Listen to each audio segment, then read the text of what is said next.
தூங்க விடாமல் செஞ்சு, சாப்பிட விடாமல் செஞ்சு, எங்கேயோ பைத்தியகாரத்தனமா நடக்க விட்டுக்கிட்டே இருந்து, அப்புறம் இவ்வளோ தூரம் வந்துட்டோமா அப்படின்னு யோசிச்சு, அப்புறம் கிடைக்கிற பைக்கில் பின்னாடி ஏறி உட்காந்து மறுபடியும் அந்த இடத்துக்கு போய் இவ்வளவு தூரம் என்னை பைத்தியகாரத்தனமா நடக்க விட்டு போகவிட்டுருக்குல்ல, அது என்னோட படைப்பு. அப்போ அது என்னை எவ்வளவு ஆட்கொண்டிருக்கும் உள்ள. அப்போ அந்த ஆட்கொண்டிருக்கும் போது அந்த படைப்பு வெளியே வரும்போது, ஒரு படைப்பு என்னையவே இவ்வளோ ஆட்கொண்டுச்சுன்னு எனக்கு சுற்றி இருக்கவங்கள சும்மா விடுமா? சூறாவளி அடிச்சு புரட்டும். அந்த அடிச்சு புரட்டது ஒரு சுகம். டேய், எல்லாத்தையும் நான் வச்சிருக்கடா. எப்படி மறக்க முடியும்? முதல் படம் அம்மா ஐ லவ் யூ அப்படின்னு படம் பண்ணேன். அதான் என்னோட முதல் கதை. ஸோ இந்த காலம் இடைவெளி மாற மாற மாற என்னுடைய படம் பற்றிய பார்வை மாறுது. அப்போ படம் பற்றிய பார்வை மாறும் பொழுது நான் எது முதல் கதையாக எழுதி எல்லார்ட்டையும் போய் சொல்லணும், அந்த கதையை நானே எழுத வேணும்னு தூக்கி வைக்கிறேன். நான் ஏன் ஒரு கதையை ஓகே பண்ண முடியல? அப்போ தப்பாக இருக்கேன் நான் எங்கேயும் கற்றுக்கலையே நான். இப்போ ஏன்னா என்னை நம்பி பெரிய பொறுப்பு இருக்குது, எனக்கு குடும்பம் இருக்குது, என் தங்கச்சிங்கள் இருக்குது, கல்யாணம் பண்ணி கொடுக்கணும். நான் என்னை நம்பி படித்ததெல்லாம் விட்டுவிட்டு இங்கே வந்து 8 வருஷத்தை வேஸ்ட் பண்ணிட்டேன். இன்னமும் திருப்பி நான் மறுபடியும் இது ஃபிட் ஆகலைன்னா அப்போ நான் எங்கே போய் பிழைக்க போகிறேன்னு ஒரு கோபம் வருதுல்ல.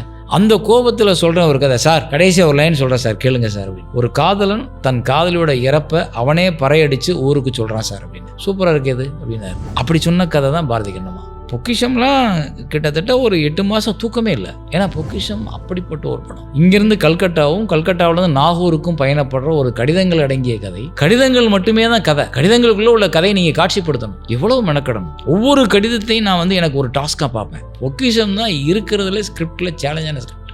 இளவரசர் சொல்லுவார், உன் படம் ஷூட்டிங்னா நான் எதுவுமே யோசிக்க மாட்டேன், வந்துடுவேன்டா. எனக்கு அங்கே வந்து ஒரு திரும்பி போகும்போது ஒரு புது அனுபவத்தோடு போவேன் அப்படிம்பாரு. பிட்ரேயல்ஸை வந்து எப்படி எதிர்கொண்டார் சேரன்?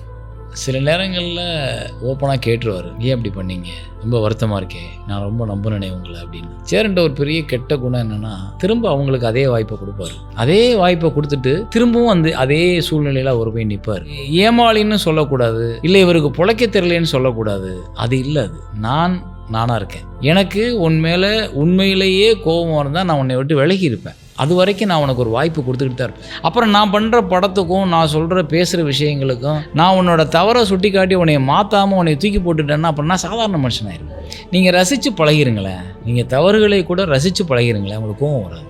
மிஸ்கினிலாம் நான் ரொம்ப ரசித்தாள். அவரோட ரசிக்கிறதுனாலே இன்றைக்கி நான் பேசுவேன். அவரோட மற்ற விஷயங்களை நான் பார்க்க மாட்டேன், அது எனக்கு தேவையில்லை. அவரை ரசிப்பேன், தங்கர் பச்சனை ரசிப்பேன் நான். அந்த ரசனை மட்டுமே எனக்கு மற்ற விமர்சனம் தேவையே கிடையாது. எங்கேயோ ஒரு சின்ன கிராமத்துலேருந்து வந்த ஒரு பர்சன் அப்படின்னு எவ்வளோலாம் வேலை பண்ணியிருக்காரு பாருங்க. சேரன் ரொம்ப கெட்ட பையன் சார், எவ்வளோ விஷயம் பண்ணியிருக்காரு அந்த மாதிரி தோணுது. இது சந்தோஷமா இருக்கு.